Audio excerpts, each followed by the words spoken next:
I don't want to put anybody on the spot, but Tina's class is in here this morning, and they're on the same page as we are. So last week they learned about the gift of prophecy, and I think they made an acronym where P stood for something. Did y'all do that? R stood for something. O. Can y'all share that with us just by way of review, and then that'll refresh our memories about what we studied last week about prophecy. Anybody have that?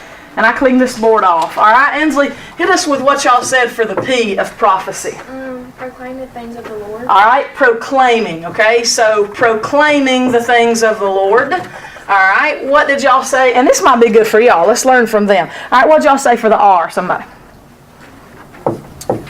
Anything? I put Romans 12, 6 and 9. Oh, perfect. That works, okay. Romans 12, 6 and 9, which is the text that came from. Perfect. That's a good one for R. All right, what about O? What did y'all say for O? Orators. An orator, okay. So an orator is someone who speaks, and that may be an E there, I'm not sure. Is it an O or an E? It's an O. That's an O, okay. All right, so an orator. That's a good acronym so far. All right, what about the next one, the P there?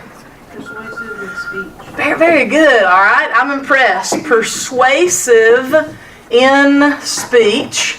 Okay, so far so good. Did y'all do prophecy or you did prophet? Prophecy, okay. So what did you get for your H? I put hate evil and love all things. Perfect, okay. So that's straight from that verse where it says hate evil and love that which is good, or cling to that which is good. Man, they're doing good.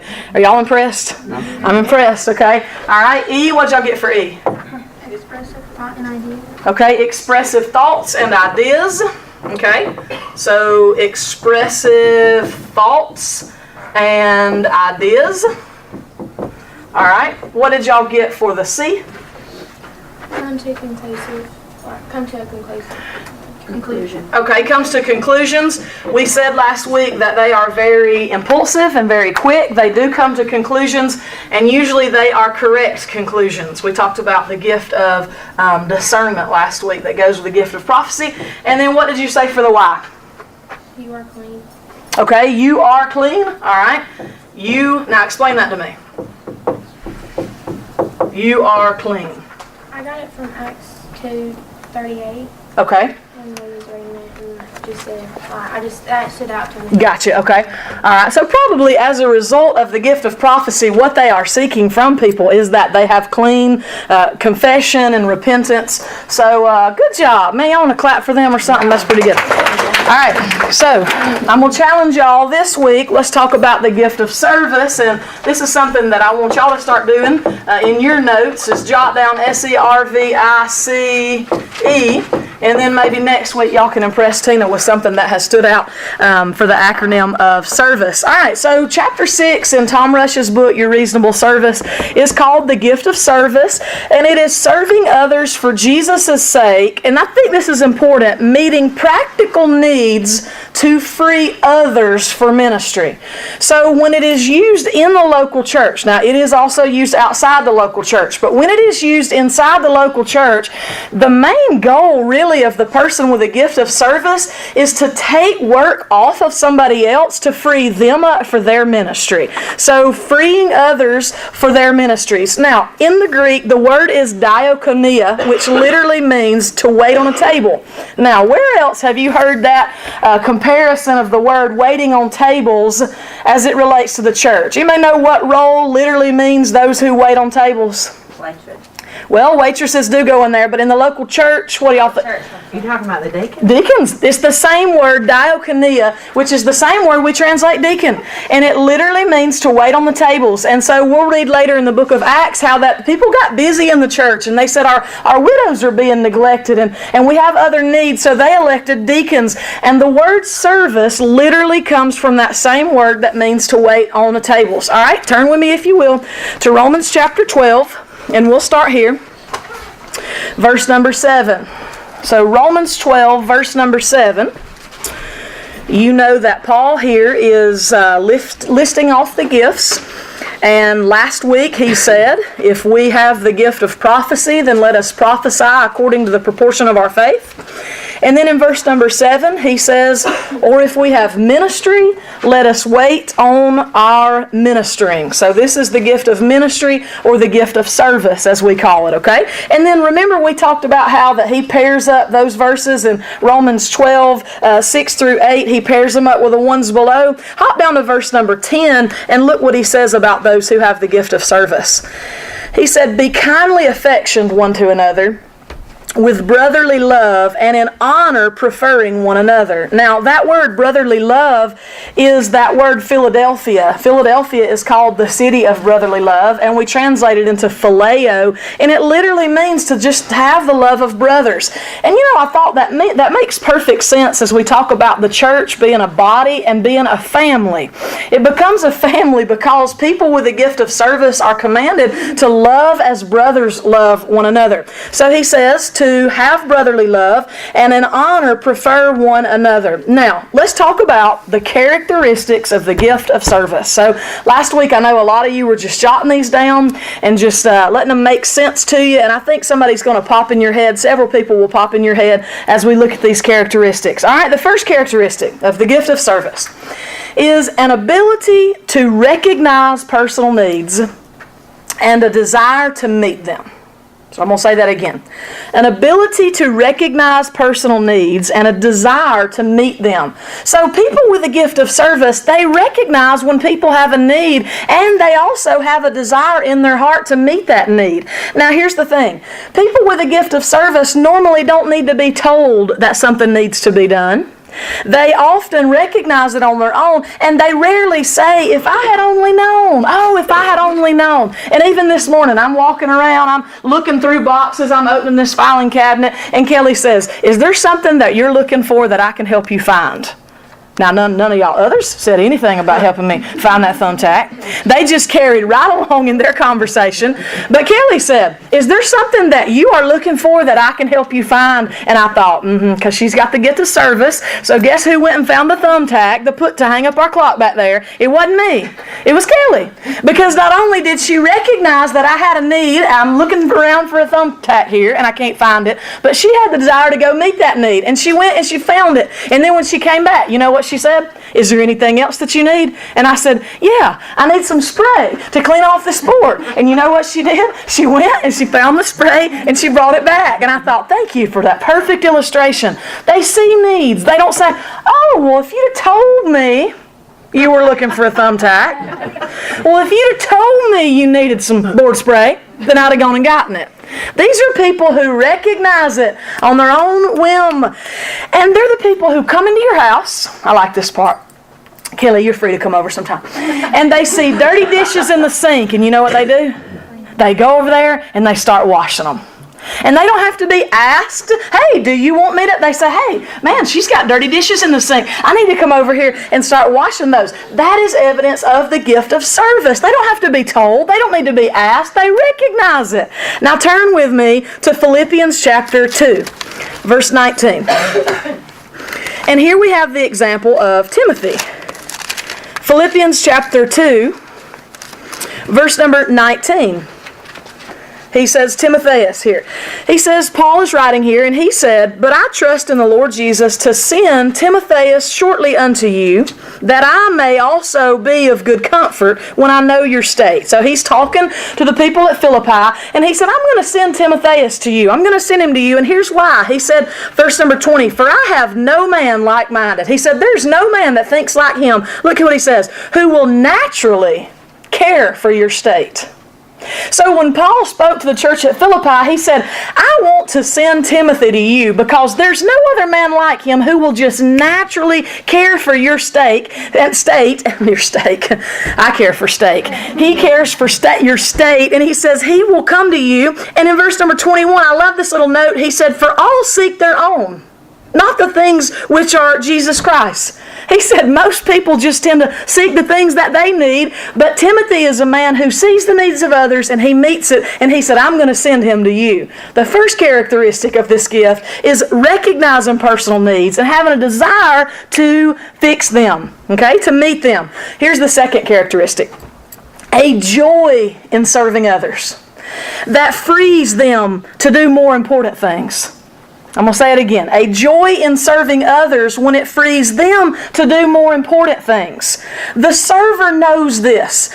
They know that those who preach and teach and lead, they have very important roles. And they don't want them to have to be doing these, what they would consider mediocre things. They want to get their hands dirty in a sense so that others are able to do the critical things that they need to do. A server would say, look, Blake's got sermons to prepare. He doesn't need to be going to Walmart to buy tissues for the sanctuary. Now listen, do we need tissues in the sanctuary? Yeah. Absolutely. Do we need toilet paper in the bathroom? Heck yeah. Nothing else needs to be said there about that. Yes, we need that.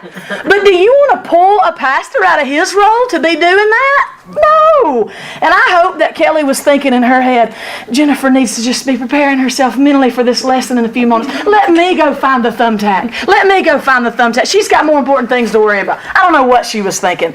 But that's literally the thoughts that the server has. I want to free up them to do their roles. Let me do these tasks. I'll get my hands dirty. Now you say, that comes across a little arrogant. It almost sounds like that you're saying that some gifts are more important than others. But I want you to listen to remember what Romans 12:10 said. It said in honor, preferring one another. What does it mean to prefer somebody else? It means to think that they're more important than you. In your own mind, you say, hey, their role's more important than mine. Their time is more important than my time. So in honor, preferring one another is what frees the person with a gift of service. It frees people up so that they can serve in their ministry. They get their hands dirty. Don't turn, just stay there. Philippians chapter 2, look at verse 22 and 23. He said, him therefore I hope to send presently, so soon as I shall see how it will go with me. Verse 23, I'm sorry, I skipped 22 and I went straight to 23. 22 says, but ye know the proof of him, that as a son with the Father, look at what he says of Timothy, he have served with me in the gospel. Now let me ask you something. Whose ministry do you hear more about? Timothy's or Paul's? Paul's, clearly. But look at what Paul said of Timothy. He said, he served with me. And that's characteristic of a person who wants to serve somebody else so that it can free them up for their ministry, and that was true of Paul. Does that make sense? Here's the third characteristic. They are very diligent and do more than is necessary. Very diligent and do more than is necessary. And listen, it's often at a disregard for their personal comfort. Often people with the gift of service, they use up all their energy and they exhaust themselves. But it's not for personal gain. It's for the glory of the Lord and the good of others and the church. Look at this example in Philippians chapter 2, verse 25 through 30. He's going to talk about this guy named Epaphroditus. Look at his example. He says in verse 25, yet I supposed it necessary to send to you Epaphroditus. So he already sent Epaphroditus. He said, he's my brother, my companion in labor and fellow soldier, but your messenger. But look at what he said. And he that ministered to my wants. Ministered there. Look at verse 26. For he longed after you all, and he was full of heaviness because that ye had heard that he had been sick. So they heard that Epaphroditus was sick, but it says Epaphroditus was heavy because he didn't want them worrying about him being sick. Look at verse 27. For indeed, he was sick nigh unto death. But God had mercy on him, and not on him only, but on me also, lest I should have sorrow upon sorrow. Look at verse 28. So I sent him therefore the more carefully, that when you see him again, you could rejoice, and I would be left sorrowful. But look at verse number 29 and 30. He said, receive him therefore in the Lord with all gladness, hold such in reputation. Look at verse 30. Because, listen to this, it makes it plain as day. For the work of Christ, he was nigh unto death. My goodness. The characteristic of someone with a gift of service, it says specifically, literally, straightforward, for the work of Christ, he was near unto death.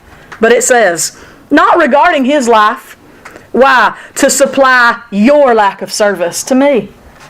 So characteristic of people that will often just run themselves in the ground, be completely exhausted, but they do it joyfully. Because they have a desire to just serve others and serve the Lord for his glory. Does that make sense? All right, here's the fourth characteristic. A difficulty in saying no. What y'all think about that? Now, I believe that a lot of you have this gift, and you've shown it. I've witnessed it as I've seen you work in the church. A difficulty saying no. But here's the problem with not being able to say no. It can disrupt personal priorities by creating a variety of involvements and cause the server to get sidetracked. So they can't ever tell anybody no. So, hey, can you come here and do this for me? Yeah. Hey, do you mind helping me with it? Yeah. Can you come here and do it? Yeah. Yeah. Yeah. Can't say no to anybody. And that's a characteristic, yes. But often it gets them sidetracked. Now, don't name any names. Lord of mercy, don't name any names, okay? But can you think of anybody, and don't name any names, please, because I can see I'm about to say their name because their head's in my face, their head is in my mind right now. You know anybody that's just got too many irons in the fire? And they mean well, but they don't ever follow through with anything they started. I'm not trying to be negative, but I got somebody's head just popping big in my mind right now. They mean well, bless their heart. They'll say yes to anything, but my gosh, did you ever finish that project you started 6 months ago? I mean, are you going to follow up and finish these things that you're saying yes to? And y'all are all smiling because y'all got somebody in your mind. Now, the person I'm thinking of sitting in this room, not just like, I'm just kidding. But they can't ever say no to anything, and we'll find out later that that's a misuse of this gift. You got to get to where you can say no to not be sidetracked. All right, look at the fifth characteristic right here. A desire to be appreciated for what they do, but does not require or request public fanfare or applause. Now, you could shorten that up just saying they want to be appreciated, but they don't need some big display of appreciation. I love what Tom Rush says right here. He says this: we should keep our eyes out for servers. Listen to what he said. Give them a pat on the back, but don't put their name on the church marquee. You know why? They don't want that. He said they don't need their name on the sign in front of the church. Thank you so much, Pam, for all you did pulling off this banquet. Thank you so much, Kelly. We just want to call attention this morning to Kelly Griffin. Thank you so much for all you do. To the person with a gift of service would be like, oh, please take my name down now. I don't want my name on that board. But listen, do they want a pat on the back every now and then that you recognize what they've done? Absolutely. And here's my statement. Everybody wants to be appreciated for what they've done, do they not? But we often overlook the servers because they don't want that fanfare and applause. But they do want a pat on the back and somebody to say thank you. Now let me give you an example of when Paul does this. Turn to Romans chapter 16. Romans chapter 16. In Romans chapter 16, verses 1 and 2, when Paul is writing a letter, here's how he does what the people with the gift of service often desire. He just says something very simple, but he acknowledges them. Look at what he says in chapter 16, verse number 1. He said, I commend unto you Phoebe, our sister, which is a servant of the church, which is at Centria, that ye receive her in the Lord as becometh saints, that ye assist her in whatsoever business she hath need of, for she hath been a succorer of many, and of myself also. And that word succorer means a helper. He said, I just want to commend Phoebe. I just want to tell you what a great job she's done, and I want to tell you that if you see that she has needs, help her out, because she is a helper of many. Just a simple statement that we recognize what you're doing and we appreciate it. Goes a long way for the person with a gift of service. All right, look at the next characteristic. They have an appreciation for clear instructions, but they don't like the red tape and unnecessary restrictions. Okay, I want you to hear this again because this was a little weird for me. They have an appreciation for instructions that are clear, but they don't like the red tape and unnecessary restrictions. Now, what does this mean? It means that when somebody with the gift of service sees something that needs to be done and their help is requested, they want to get the project underway and they want to get it completed. But here's what they often do. A lot of times they'll use their own personal funds to get the job done, because they don't have to like dealing with the clerk. Hey, can you get me the money? Well, I have to go get a check. Well, we'll have to get it approved by the deacon board first. Well, first Blake's got to vote on it. Then we'll have to get an approval. And at my school, here's how this often goes. You want to know why classroom teachers use their own money? Well, you'll have to fill out a purchase order. And then when you get the purchase order, we're going to have to send it over to the central office. And then if they approve it and they have to send it back, well, then you'll have to show me what you want to order. I have to order it for you. Then you got to come up here and get the credit card, and then you got to go to Walmart and pick it up. Forget it. I'll buy a cap eraser myself. Y'all are lame. That was funny. Cap erasers are like 6 cents, okay?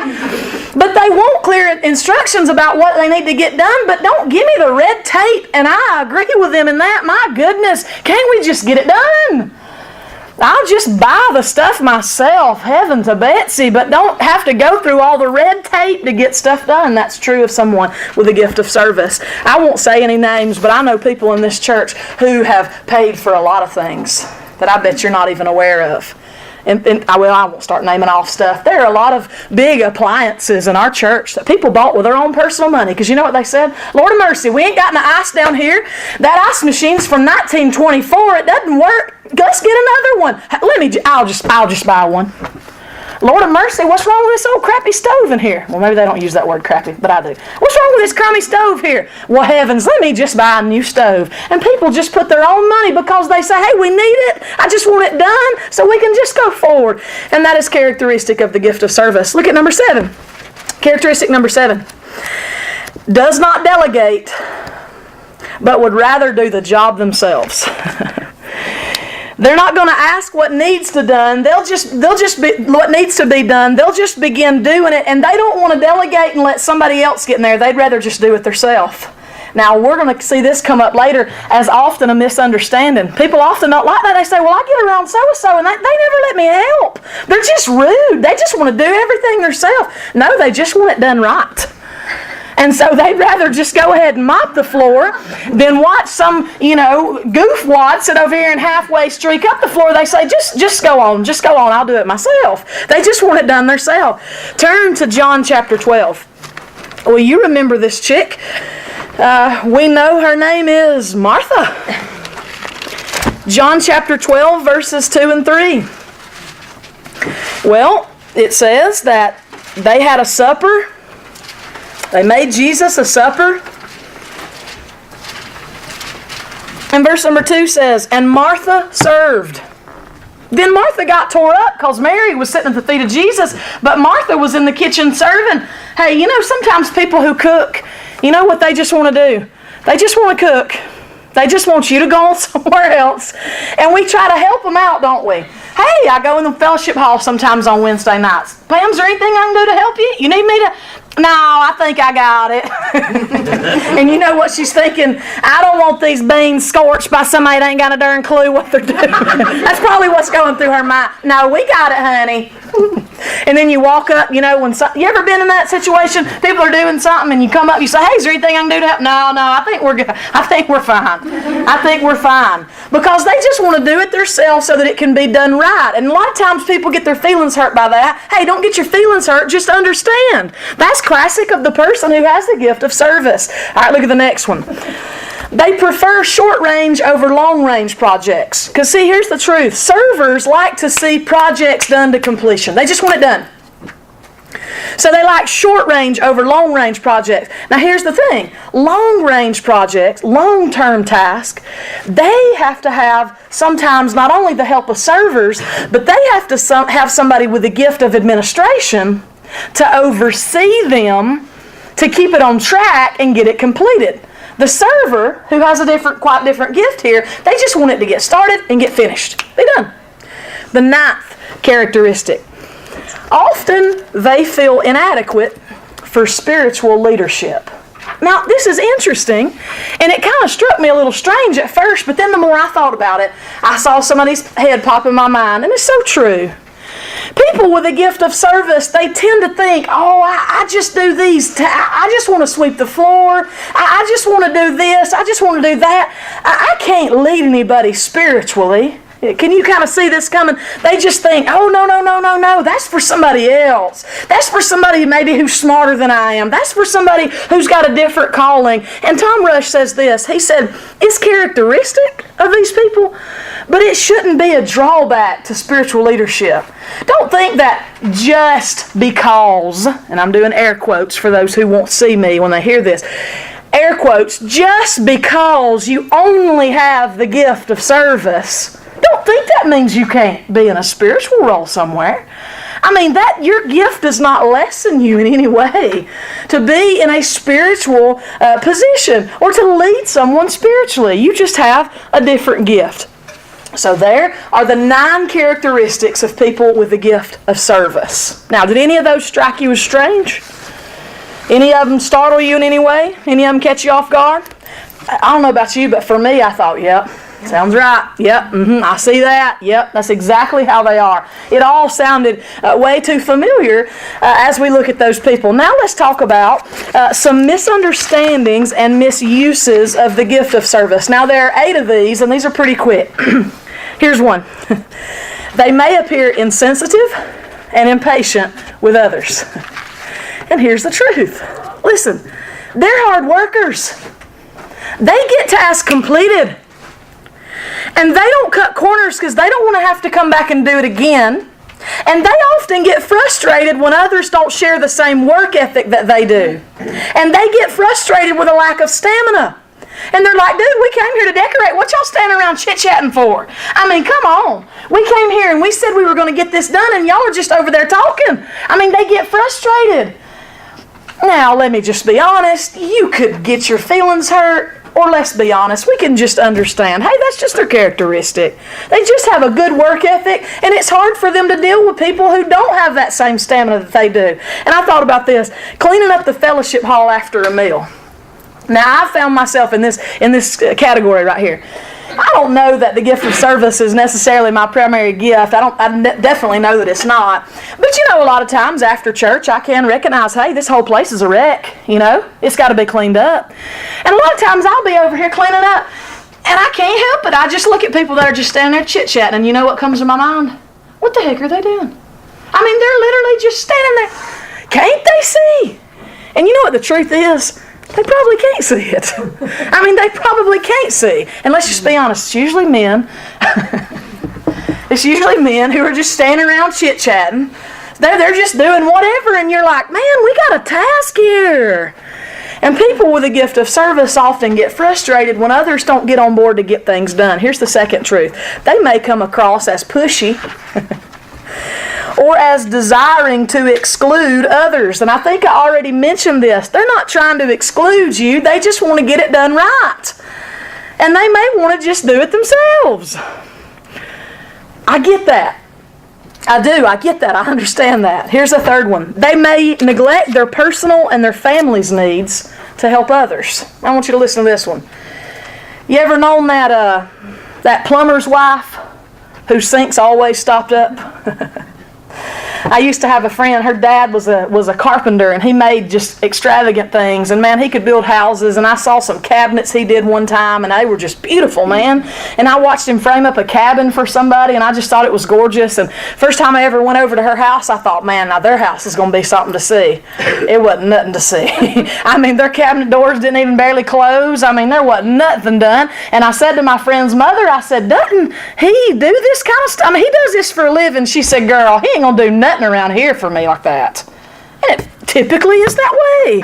Typically, the person who has the gift of service or anything else, they want to serve everywhere else, but often as a misuse of this gift, they neglect their own family's needs because they serve others. Think about women in the church. They fix up these jazzy meals to take to people who've had a death in the family, and their kids are like, Mama, what are we going to eat? You're taking that whole pan of macaroni out of here? What the heck? I don't know why I saw my Mickey Mouse. And you got your own kids sitting there not knowing what they're going to eat for dinner, but you're making a meal and you're taking it somewhere else. Don't overlook your own family's needs to be going and serving the needs of other people. That's the third misuse and misunderstanding. The fourth misuse and misunderstanding is they might be hurt by the ingratitude of those that they help. And I think this is something good that we need to be aware of. They get hurt by the ingratitude of others.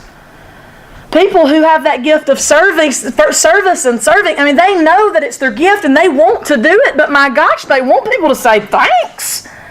They want people to appreciate what you've done. And Tom Rush says, you just always got to remember, and he quotes Colossians chapter 3, verse 23. He said, everything you do, you got to do it heartily, knowing that you're serving the Lord and not man. Because it's got to be God who rewards you and not man. You got to keep that in the back of your head. But it's good for us to know that the servers, yes, they do a great job and they love what they're doing, but we need to say thank you to them. We need to give them a pat on the back. Listen, I was impressed one Friday night when I came out here. It was getting ready for that Valentine's banquet. Man, I looked at men who were old men. They're older men. They looked slap exhausted. They had sat out there trying to figure out that heat in that gym. They'd been there all day long. You say, oh, they're retired. Yeah, you know when you retire, right? When you're older. I mean, you know you're older. You're retiring because you don't need to be working all day, every day. And I thought, man, these guys out here, and they were older men of this church, and I thought, we need to send them a thank you card. And we did. We sat down and we wrote thank you cards to those men. Don't overlook what people are doing. Let me tell you something. This carpet's ugly. That carpet out there is not ugly.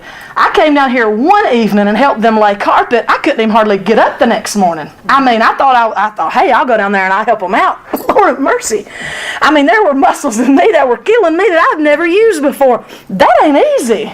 I mean, that laying carpet ain't easy. But every week when we come in here, there's more and more and more of it done. Have any of us, and I'm not busting anybody out, have any of us thought to say thank you? Hey, let me seek out, hey, who's laying this beautiful carpet?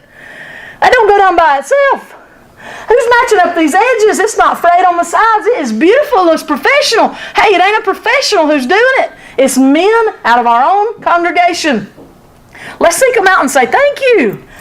That's why I feel like it's important to understand these gifts and understand what they need. Yeah, they have characteristics. They might sound pushy and they might say, hey, I'll lay this carpet myself. I don't want y'all jacking up these lines on this carpet. Y'all just let me do it myself, okay? And I saw a little bit of that. Like, hey, okay, what can I do? What can I do? And he said, one time he said, you want to pick up scraps? I see what you're saying. Yeah, I understand. So you know what I did? I went and got a garbage bag. Picking up scraps. And that's fine. That's fine. That's totally characteristic of the person with a gift of service. But let me tell you what's also true. They can sometimes get discouraged because nobody seems grateful for what they've done.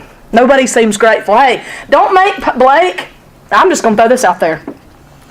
Don't make Blake or Sean or Tiffany, don't make them say, hey, don't have that Coke in here on this carpet. You tell your own darn kids. That's a helpful thing we ain't thought of. Because that's the first thing I thought of when that carpet went down. And I saw how much grunt work went into that. Hands and knees. I mean, very technical, tedious stuff. I thought, I'm going to freak out when I see somebody just, serving up a pizza on this mess. I really am. Hey, don't make an elder tell your kid to get their Coke and chocolate off the candy. Off the carpet. You tell your own children. And that's just an act of gratitude. I can only imagine how somebody would feel if they saw, pizza party and the new carpet on the floor, how they would feel to see that. Well, we can at least be aware of that and acknowledge it. Let's go quickly through the next few things here. They're hurt by ingratitude. Hey, fifth one, they have a tendency to wear themselves out physically. They have a tendency to wear themselves out physically. If this is your gift, I'd say to you, you need to remember that you need to take the seventh day of rest. There must be a day when you rest. And I'm going to be honest, Sundays are not my days when I feel rested. I feel exhausted. After I've taught on Sunday mornings, it takes every ounce of energy that I have. I didn't go eat Friday night because I was exhausted. Mentally, I'd been thinking about that event for several weeks, and it is exhausting. But Saturdays, usually what you can find me doing on Saturdays is laid up on that couch, just chilling back, reading reading something. You got to take a day of rest. And if service is your gift, I would remind you, don't neglect your own needs and don't neglect your own spiritual needs. And Tom Rush says this, if you're too busy to pray and read your Bible, you're too busy. And often what you see is people who have this gift of service, they always want to be running around cooking meals, doing this, doing that, doing this, doing that, and they let their spiritual side lack. And he would say, if you're too busy to read your Bible and pray, you're too busy. All right, next. They may become easily sidetracked. And we talked about that earlier. They can't say no to anything. And Tom Rush says this is a misuse and it has to be corrected. Just like the prophet we talked about last week, he has to be careful that he doesn't come across as too arrogant, too prideful, because that goes along with that gift. Well, the person with the gift of service has to be careful that they don't just get too sidetracked and overwhelmed and busy. He said it has to be corrected. They have too many irons in the fire.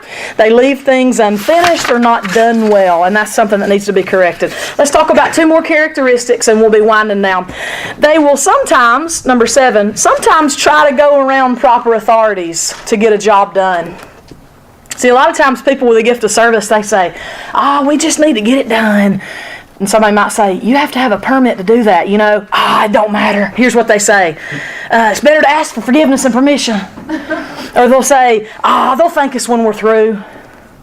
Well, sometimes you think you're doing a good job and you just want to rush in and do it, but saying, I know those ladies would love this Sunday school room to be painted pink. They would just love it. Every lady loves pink. Somebody with the gift of service might say, I hate it. And they might say, they'll thank us when we're through. Let's just go on in there and do it. No, you need to ask permission before you do things. You need to seek out the proper channels. But they'll often try to go around things just to get it done, and that's a misuse. And here's the last one.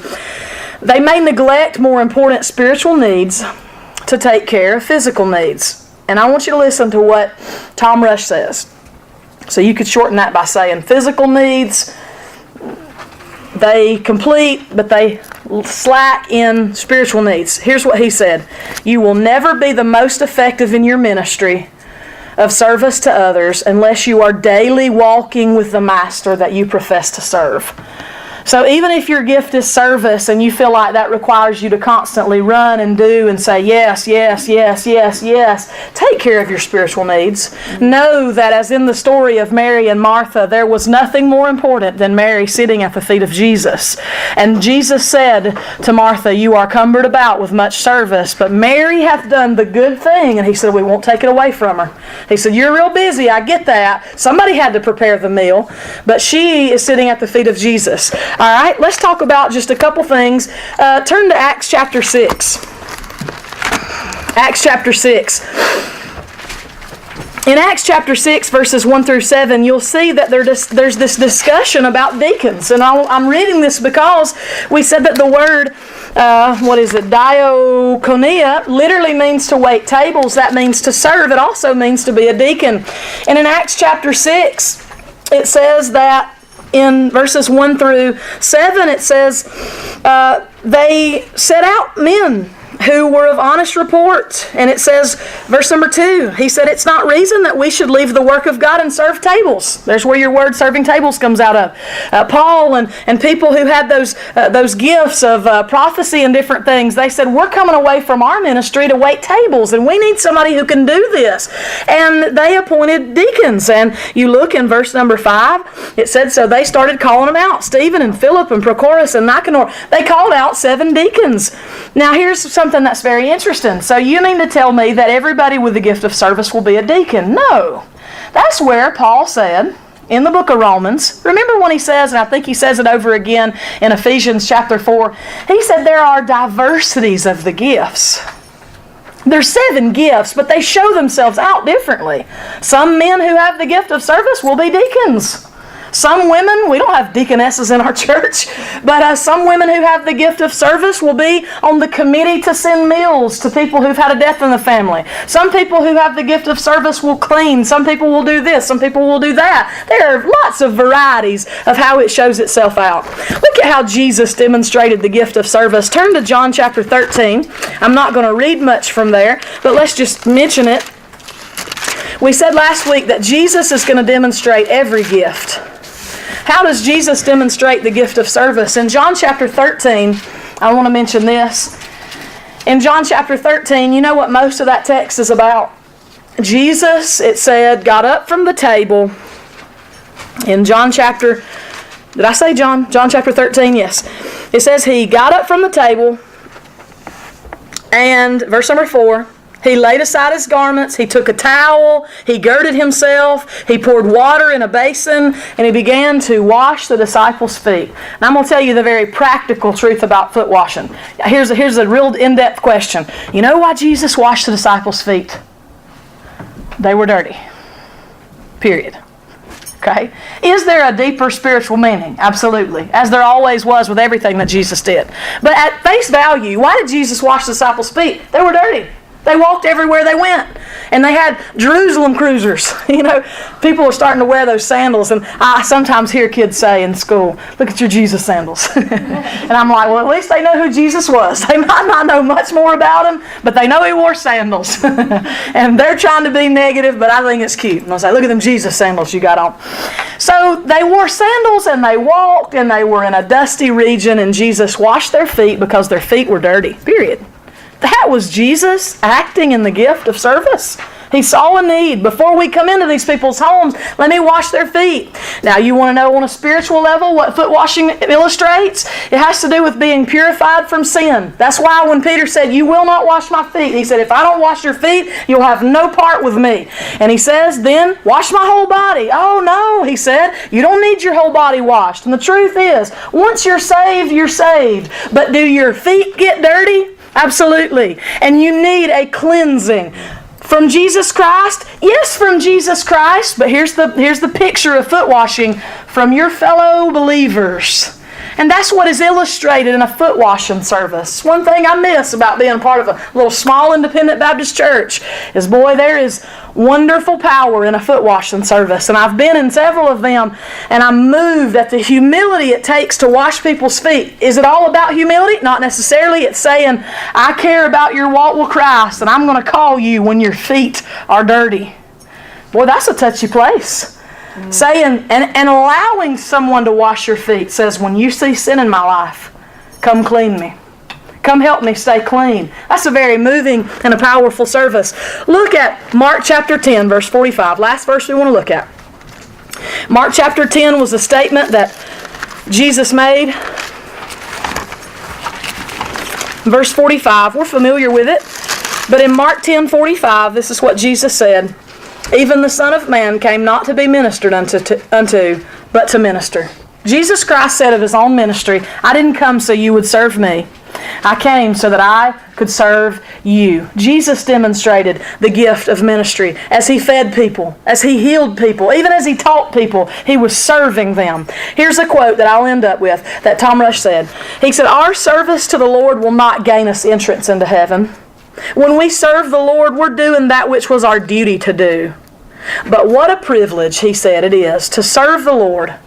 And as you serve the Lord, and in particular, if you have the gift of service, I pray that you will serve Him with gladness. You know, I found it interesting that in all of his teaching about the gift of service, he never said that a misuse of the gift was people who grumble while they serve, because I just knew he would get on that, because that's always been my pet peeve with those who serve. Why are you serving and then you're grumbling? But you know what I kind of came on to in my own conclusion? If you grumble while you're serving, service probably is not your gift. I just found that interesting, because the whole time I was reading, I kept thinking, is he going to get these people who serve but they grumble and gripe while they do it? You know, he never did. And I think that those people who serve and gripe at the same time, service is not their gift. Now, serving shows itself out in a variety of ways in the church. Hey, there's people who do clean this church. There are people who put together meals for people who've had a death in their family. There's people who take food and they serve to the needy. There are people who provide child care for events. There are people who do a lot of different things. We have deacons. The gift of service will show itself out in a variety of ways. I'm thankful for those people who have the gift of service. And what I hope this lesson does for us is help us understand their characteristics, that we don't get offended by them. And it shows us their need for appreciation. And for some of you, you might recognize that you have this gift. Hey, if you're that person that sees those needs and has a desire to meet it, then be about that. We need those people in our church.